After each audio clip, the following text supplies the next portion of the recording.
하나님의 귀하신 말씀은 요한복음 15장 24절로 16장 13절까지 말씀을 통해서 장래일을 너희에게 알리시리라 라는 제목을 함께 은혜를 나누시겠습니다.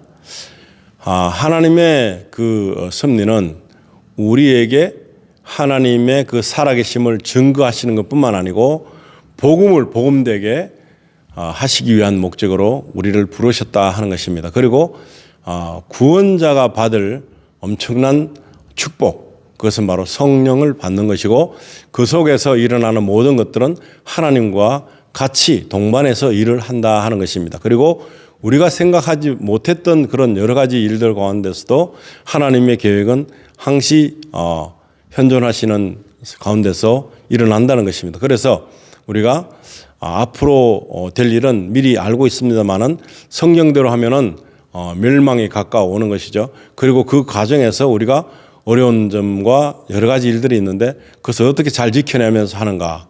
그래서 성령의 인도하심을 받을 때에 어떤 일을 또 우리에게 보여주실 것인가 하는 것입니다. 그래서 오늘 제목은 장래일을 너희에게 알리시리라. 그래서 주신 말씀을 함께 보실 때에 귀한 은혜가 되시고 또 우리에게 주어진 일, 내가 정말 어떤 일을 하여야 가장 하나님이 기뻐하실까라는 것을 생각하고 함께 해여 보겠습니다. 15장 24절에 보시면은 내가 아무도 못한 일을 그들 중에서 하지 아니하였더라면 그들에게 죄가 없으려니와 지금은 그들이 나와 내 아버지를 보았고 또 미워하였도다. 예수님께서 하시는 이 말씀을 잘 새겨보시기 바랍니다. 그래서 이들이 예수님을 대할 때 좀 전혀 모르는 상황에서 대했다는 것을 알 수 있고 그 다음 예수님께서는 이들에게 어떻게 할 것인가 하는 것입니다. 그리고 25절에는 그러나 이는 그들의 율법에 기록된 바 그들의 이유 없이 나를 미워하였다 한 말을 응하게 하려 함이라. 이 많은 세상 사람들은 예수 그리스도를 알지 못합니다. 그리고 예수님을 본 사람들조차도 예수님이 누구신지를 몰랐던 것입니다. 그래서 예수님께서 하신 이야기는 하나님을 인정하지 않는 것조차 거부한다 할지라도 예수님께서 많은 이적과 기적을 행하실 때도 그것조차도 믿지 않았던 그들을 보면서 봐도 못 믿는 그들. 그래서 그들이 이유 없이 나를 미워하였다. 이유 없이 미워하는 것입니다. 그래서 예수님만 미워하는 것이 아니라 보내신 하나님 아버지조차도 인정하지 않고 미워하는 그런 말을 응하게 하려 함이라 하십니다. 그래서 26절에는 내가 아버지께로부터 너희에게 보낼 보혜사 곧 아버지께로부터 나오시는 진리의 성령이 오실 때에 그가 나를 증언하실 것이요. 성령께서 예수님을 증언하신다 하는 것입니다. 그래서 예수님은 아버지 하나님을 증언하시고 보여주시고 그리고 하나님의 뜻을 이루신 분이십니다. 그런데 이렇게 성령께서 오셔서 우리에게 예수님의 온전하신 그 구속 사역을 이루시는 데 있어서 굉장한 일을 하신다 하는 것입니다. 그리고 다 이루신 것에 대해서 그걸 믿는 사람들에게 이 성령께서 다음 차원을 말씀해 주시는 그런 계기를 우리가 알 수 있고 경험할 수 있게 된다는 것입니다. 27절에는 너희도 처음부터 나와 함께 있었으므로 증언하느니라. 예수님의 제자들이 정말 증언할 것이라고 믿었기 때문에 그 사람들을 불렀고 세웠고 그들에게 임무를 주었다는 것입니다. 그래서 그들은 처음에는 잘 몰랐지만 성령이 임함으로 말미암아 그들이 예수님을 바로 알게 됐고 하나님 나라를 알게 됐고 그리고 그 사람들은 이 세상에서 가장 중요했던 자기의 생명까지도 하나님의 것으로 여기고 그것에 대해서 미련이 없는 중요함이 더 중요함이 있다는 그것을 알게 된 것입니다. 그래서 16장 1절에 보시면 내가 이것을 너희에게 이름은 너희로 실족하지 않게 하려 함이니 많은 사람들이 하나님의 사람으로 부름을 받고 살다가 악한 마귀의 꾀임과 또 방해 공작으로 말미암아 실족하게 된 사람들이 많이 있습니다. 그리고 지금 현재에도 많은 사람들이 실족을 할 수 있는 그런 여건에 놓여 있고 사탄의 밥이 된 그런 사람들도 많이 있습니다. 그리고 가장 중요한 것은 하나님의 일을 하다 보면 특별한 이적과 기적이 분명히 나타납니다.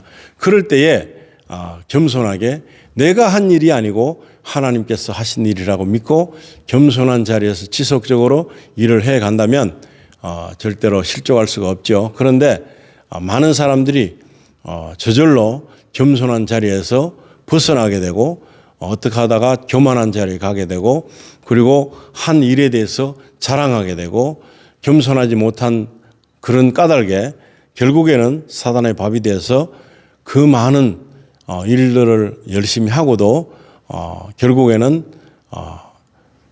버림을 받게 된다. 아니면은 자기 스스로가 일을 못하게 된다 하는 그런 사례를 볼 수 있습니다. 예전에는 많은 부흥사들이 있었습니다. 그리고 많은 사람들이 성령 충만함으로 그 성령 사역을 많이 했습니다. 그럼에도 불구하고 지금은 소멸되다시피 다 넘어지고 많은 사람들이 사역하는 가운데서 그 모든 것들 속에서 자기의 영광만을 추구하다가 그러게 또 실족을 한 그런 경우도 많이 있습니다. 지금 다 찾아볼 수 없을 정도로 유명했던 많은 사람들도 이제는 너무나 보잘것없는 신앙의 그 어떤 기분도 찾아볼 수 없는 그러한 나락으로 떨어진 사람들도 많이 있습니다. 많은 사람들이 자만하고 오만했기 때문에 그런 결과를 초래하지 않았나 그렇게 볼 수 있습니다. 성령의 일을 성령의 일로 보지 않고 성령의 일을 자기가 한 것으로 착각하는 그런 자리에 가는 순간에 넘어지게 되어 있습니다. 그래서 예수님께서는 이것을 우려했습니다. 그래서 실족하지 않게 하려 하시고자 우리에게 당부하시는 말씀입니다. 2절에 보시면 사람들이 너희를 출교할 뿐 아니라 때가 이르면 무릇 너희를 죽이는 자가 생각하기를 이것이 하나님을 숨기는 일이라 하리라. 어떻습니까? 많은 사람들이 하나님을 모르고 예수 그리스도를 모르고 성령님을 모르는 많은 사람들이 이제 하나님 일을 한다고 하는 종교적인 차원에서 일을 하게 되고 그랬을 때 진정으로 신실하게 믿는 사람들을 자기의 대적으로 삼고 이제는 그렇게 하나님과 관계없는 그런 일을 하게 되는 것입니다. 그래서 그 많은 사람들이 어떻게 하는가? 진정으로 믿는 사람들을 찾아다니며 아주 생명까지도 위협하는 그런 일이 있게 되는 것입니다. 너희를 출교할 뿐 아니라 쫓아내는 것이죠. 때가 이르면 무릇 너희를 죽이는 자가 생각하기를 이것이 하나님을 숨기는 일이라.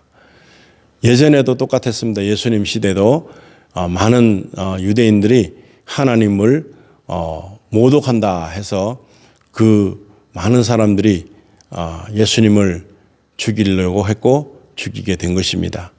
그래서 오늘날에도 진정으로 성령으로 함께하면서 열심으로 믿는 많은 사람들, 하나님의 일을 열심을 하는, 그러니까 존귀함을 받지 못하죠.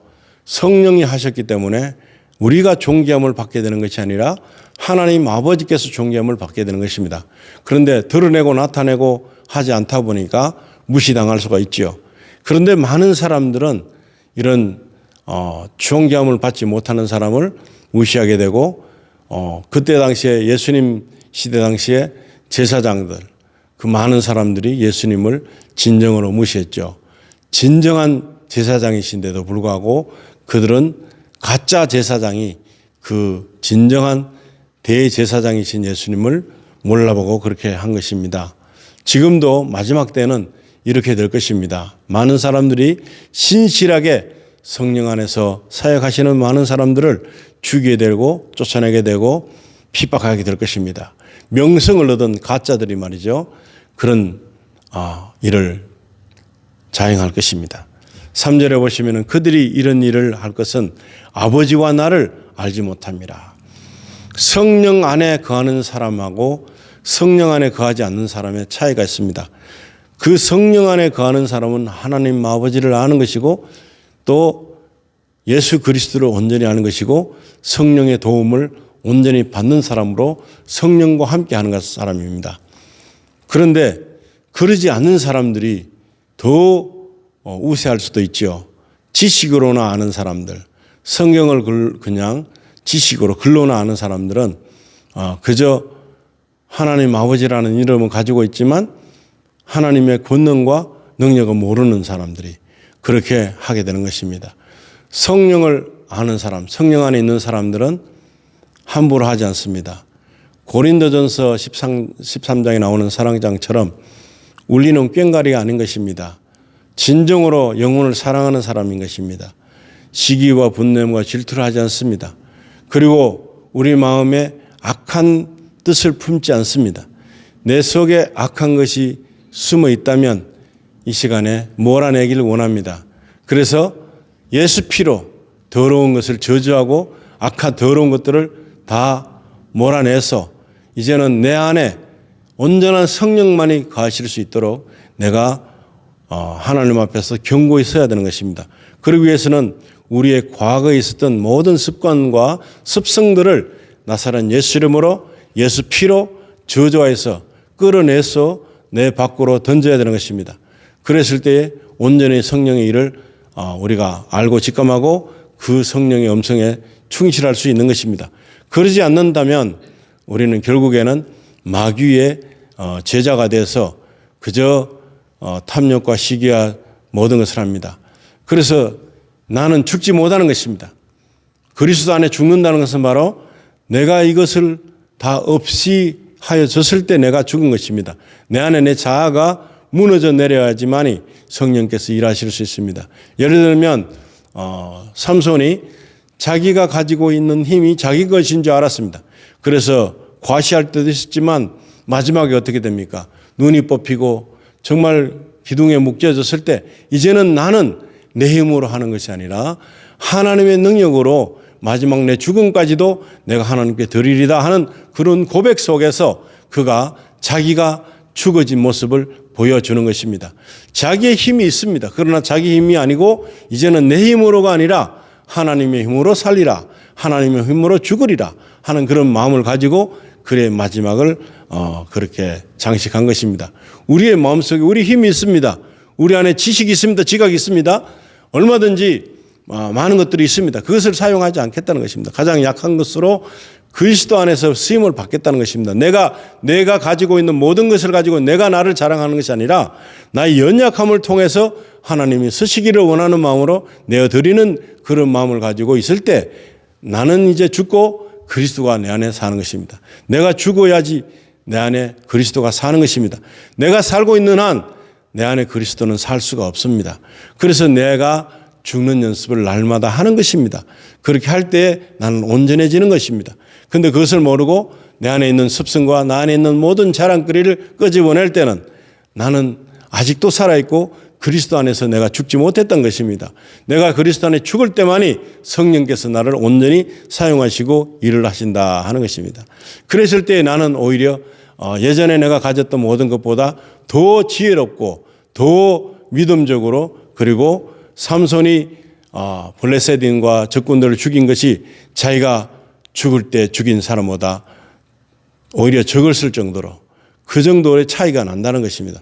오늘 이 시간에는 정말 내가 그리스도 안에서 죽을 수 있는가? 내가 온전해질 수 있는가? 내가 그리스도 안에서 쓰임을 받을 수 있는가? 성령의 능력으로 내가 살 수 있는가 하는 것입니다. 요한복음 16장 4절에 보시면은 오직 너희에게 이 말을 한 것은 너희로 그때를 당하면 내가 너희에게 말한 이것을 기억하게 하려 하며 처음부터 이 말을 하지 아니한 것은 내가 너희와 함께 있었습니다.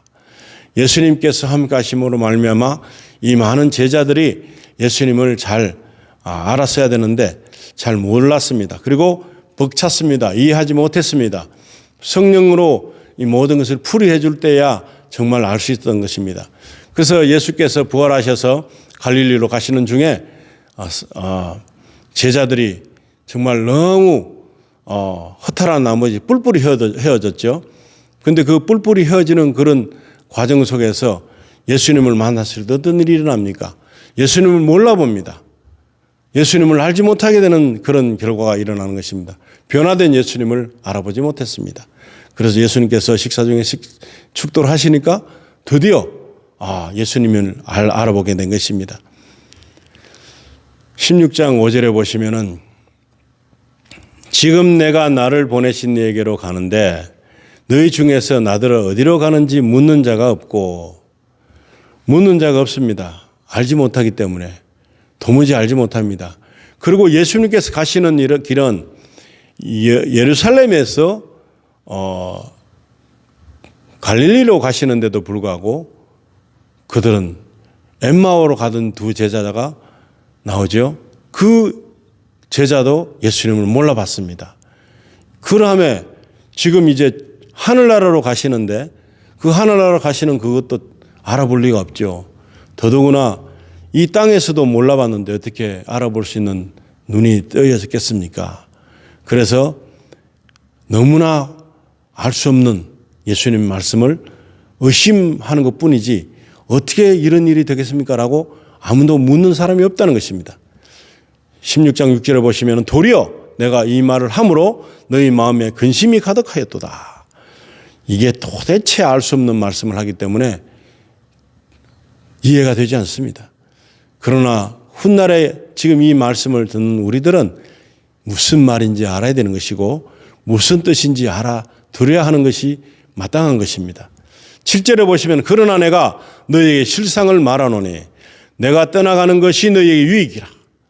예수님께서 우리와 각자와 누구와 어떤 사람하고도 같이 지낼 수 있는 그런 환경을 제공해 주시고 싶으신데, 그러려면은 바로 나의 개인 구세주 예수님이 나와 함께 사는 것을 요구하는 그런 입장에서 보면 예수님께서 가시는 것이 마땅하다. 우리에게 더 유익함이 있다. 그렇게 보여지는 것입니다. 그래서 내가 떠나가지 아니하면 보혜사가 너희에게로 오시지 아니할 것이요 가면 내가 그를 너희에게로 보내리니. 이 약속하십니다. 보혜사 성령을 우리에게로 보내셔서 우리가 예수님이 개인적으로 함께하는 그런 삶을 살 수 있도록 하시기 위한 목적으로 보혜사를 통해서 우리에게 예수님이 함께 하시겠다 하는 말씀을 해주고 계시다는 사실입니다. 16장 8절에 보시면 그가 와서 죄에 대하여 의에 대하여 심판에 대하여 세상을 책망하시리라. 그가 누구입니까? 보혜사 성령이십니다. 보혜사 성령께서는 무슨 일을 하러 오셨습니까? 우리가 온전해지기를 원하십니다. 그래서 보혜사 성령께서 오시면은 죄에 대해서 알려주십니다. 우리가 성령을 우리가 접하게 되면 성령이 내 안에 오시면 내가 몰랐던 죄라고 생각하지 않았던 그런 모든 일, 습성들, 습관들, 성격들을 이제 보여주심으로 말미암아 죄가 나타나는 것입니다. 죄가. 가장 먼저는 성령이 나에게 임하시면 나는 죄인이로소이다. 내가 죄인이구나. 정말 내가 죄인이구나. 하나님을 하나님으로 알지 못하고 예수님을 알지 못했던 구원이라는 것을 모르고 그 죄가 무엇인지 모르기 때문에 회개할 수도 없었고 잘못이 뭔지를 모르기 때문에 떳떳했었고 한 것들을 보여주시고 나타내 주신다는 것입니다. 성령께서 하시는 일은 바로 이것입니다.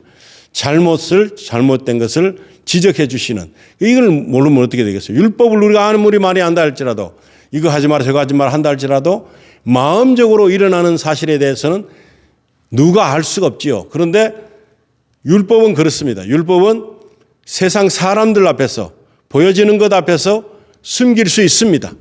도적질하지 말라 하면 나는 안 했다 생각합니다. 살인하지 말라 하면은 안 했다고 분명히 우길 수 있습니다. 그러나 성령이 오시면은 마음속에 있는 미워하는 죄까지도 찾아내므로 예수님께서는 미워하는 것이 살인이라 했습니다.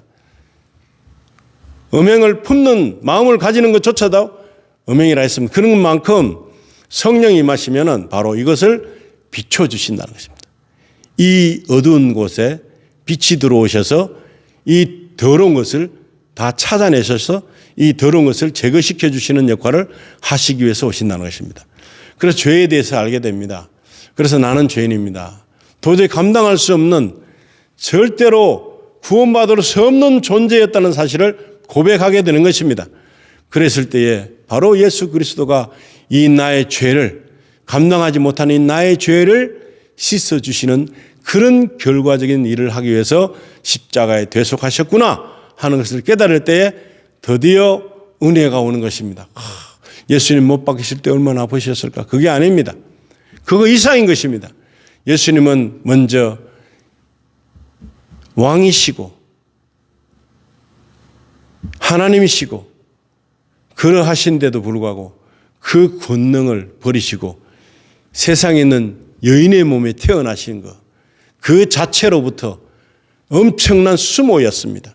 창조자가 창조된 창조물에게 예속되어 지는 것이 쉬운 일입니까? 그런데 그렇게 하시기로 계획하신 것입니다. 우리를 사랑하시기 때문에. 그래서 예수님께서는 그 일을 계획하시고 우리가 만들어지기 전에도 태초에부터도 이 일을 계획하셨던 것입니다. 그래서 그 위에서 죄를 없이 하는 영원한 죄를 속죄하는 그 일을 감당하실 분으로 낙인이 된 것입니다.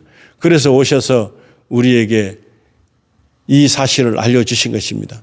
말씀으로는 도저히 사람들이 알아듣지 못했습니다. 그러나 예수님께서 성령의 그 능력, 보혜사 성령을 우리에게 보내주심으로 말미암아 성령을 받은 자는 그저 도덕적인 죄가 아닙니다. 모든 원죄서부터 시작해서 모든 죄성을 지을 수 있는 가능성조차도 다 알게 하셔서 이것을 제거해 주시는 그런 사역을 하셨던 것입니다. 성령을 통해서만이 가능한 일입니다. 지식으로는 가능하지 않습니다. 얼마나 많이 성경을 읽어도 상관없습니다. 성령께서 내 안에 와 계셨을 때만이 이것이 가능한 것입니다. 그래서 성령을 받고 믿음 생활을 해야 되는데 믿음 생활하는 중에도 성령을 모르는 사람이 너무나 많습니다. 이 사람들은 구원의 대열에 설 수가 없습니다. 성령이 우리 안에 있을 때만이 가능한 것입니다. 의에 대하여 심판에 대하여 세상을 책망하리라 이렇게 말씀하셨습니다. 9절에 보시면 죄에 대하여라 하면 그들이 나를 믿지 아니하며 믿을 수가 없지요. 죄인 걸 모르잖아요.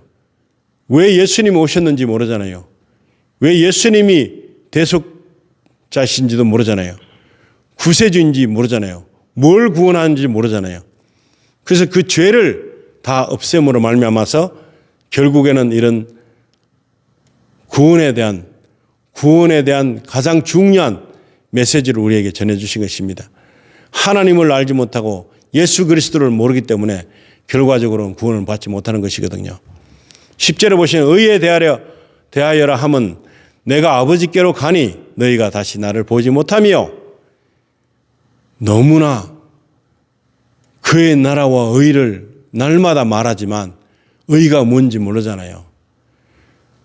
아버지 하나님께로 가시는 예수님은 모든 사역을 다 감당하시고 완료시키시고 이기시고 사망의 권세를 다 물리치시고 가신 개성장군 이상으로 멋진 행보가 있는 것입니다. 11절에 보시면 심판에 대하여라 하면 이 세상 임금이 심판을 받았습니다. 사망의 권세를 쥐고 있던 그 사탄의 악한 것들이 심판을 받아서 이제는 사망의 권세를 우리에게 아무리 휘둘러도 우리는 사망하지 않습니다. 잠자는 것입니다. 깨어러 오실 분이 계신 것입니다. 우린 죽는 것이 아닙니다. 쉬는 것입니다. 그러다가 예수님이 오시는 그날에 다시 깨어날 것이며 잠자는 자가 다 일어나서 주를 만나게 될 것입니다. 그리고 에녹처럼 정말 이 땅에서 죽음을 보지 않고도 가는 것처럼 더러는 많은 사람들이 그 하나님 나라를 있는 그대로 모습, 변화된 모습 이렇게 돼서 가게 될 것입니다. 바로 이것이 심판을 받게 된 사탄 루시퍼의 마지막이 되는 것입니다. 그래서 그들은 영원한 죽음도 볼 수 없는 죽음 가운데서 날마다 매 초가 죽음인 그 삶을 그들은 영원토록 살아야 되는 것입니다. 12절에 보시면 내가 아직도 너희에게 이를 것이 많으나 지금은 너희가 감당하지 못하리라. 성령을 받았을 때 겨우 이해할 수 있는 말씀을 지금까지 하셨는데 성령을 받지 않고는 우리에게 있는 감정이나 이성이나 어떤 지식으로 가지고는 예수님이 하신 말씀을 이해할 수가 없습니다. 받아들이지도 못하고 상상도 못하고 믿어지지도 않는 것입니다. 성령이 오시면 내 안에 내가 정말 피조물인 것을 알고 창조주를 알아보게 되는 것이 바로 성령이 하시는 일인 것입니다. 13절에 보시면 그러나 진리의 성령이 오시면 그가 너희를 모든 진리 가운데로 인도하시리니 그가 스스로 말하지 않고 오직 들은 것을 말하며 장래 일을 너희에게 알리시리라. 놀라운 일이 우리 속에 일어납니다. 우리에게 죽은 몸 같잖아요. 죽어가고 있잖아요. 육신은. 그러나 우리에게 성령이 임하시면 성령이 임하실 때만이 임하시는 경우에 한해서만이 우리의 육신은 후패하나 우리의 속사람은 날마다 새로워지는 것을 경험하게 되는 것입니다. 알지도 못하면서 육신은 후패하나 속사람이 강건해지고 새로워진다. 성령이 없으면 이 사실은 아무런 도움이 되지 못합니다. 그러나 성령께서 하시는 일은 우리의 육신은 후패하고 망가지고 죽어가고 있습니다만은 우리의 속사람은 지속적으로 우리 영은 계속적으로 하나님을 바라보며 하나님을 찬양하며 하나님 나라에 예속된 사람으로 살 수 있는 것입니다. 이런 믿음을 가지는 것이 복음의 진정한 고백적 믿음이 되는 것입니다. 우리에게 이런 말씀을 주셔서 이런 믿음을 생기게 하시고 또 성령으로 우리에게 죄를 죄로 알게 하는 가식적인 것이 얼마나 많습니까? 잘못된 죄성이 얼마나 많습니까? 죄가 아닌 것이 어떤 것은 죄인 것도 세상에는 많습니다. 그러나 이것은 양심을 시작한 것이 아니고 행동을 통해서 나오는 결과물일 뿐이지 우리는 죄를 양심의 시작부터 가지는 것을 죄로 분별시켜 주시는 능력을 가진 성령께서 오늘도 우리를 인도해 주실 줄로 믿고 오늘 이 시간에도 또 이 말씀을 듣는 모든 사람들이 하나님의 권능 가운데서 성령의 온전하심을 누리고 기름 부음을 받고 성령의 인도하심을 받는 그러한 귀한 축복을 받으시기를 우리 주 예수님 이름으로 축원드립니다. 같이 기도하시겠습니다. 하나님, 저에게 성령을 부어주셔서 감사합니다. 지금 이 시간에도 아직도 성령의 임재하심을 느끼지 못하는 분들은 이 시간에 성령을 받으시기를 원합니다. 성령 충만하게 지기를 원합니다. 성령이 이 시간에 충만하게 임해져서 이 말씀을 듣는 자들이 하나님의 능력으로 성령 가운데 온전해지기를 원합니다. 죄를 죄로 온전히 알게 하고 하나님 아버지를 알게 되고 예수 그리스도를 알게 되고 성령으로 말미암아 내가 죄인이로소이다 고백하는 그래서 예수 그리스도가 정말 나의 죄를 대속하기 위해서 오시고 대속물이 되신 그 모든 사역 안에서 너무너무 감사한 그런 놀라우신 구원함이 우리 안에 이루어지는 것을 저희가 믿는 믿음이 될 수 있도록 축복해 주시기를 원합니다. 하나님 이 시간 이 말씀 가운데서 예수 그리스도의 영 보혜사가 우리 안에 충만하게 임하는 놀라운 일이 이 시간에 일어나게 하시고 말씀을 듣는 모든 사람들에게 성령을 갈급히 구하는 그런 사람들 되게 해주시고 이 세상 어떤 곳에도 이보다 더한 큰 축복은 없다는 사실을 믿고 보혜사 성령 우리 예수께서 보내신 보혜사 성령을 우리 안에 온전히 받아들여서 우리가 성전인 것과 성령이 우리 안에 거하시는 것을 고백하는 믿음의 사자들이 다 될 수 있도록 축복해 주시기를 간절히 바라며 우리 주 예수 그리스도 이름으로 기도드리옵나이다. 아멘.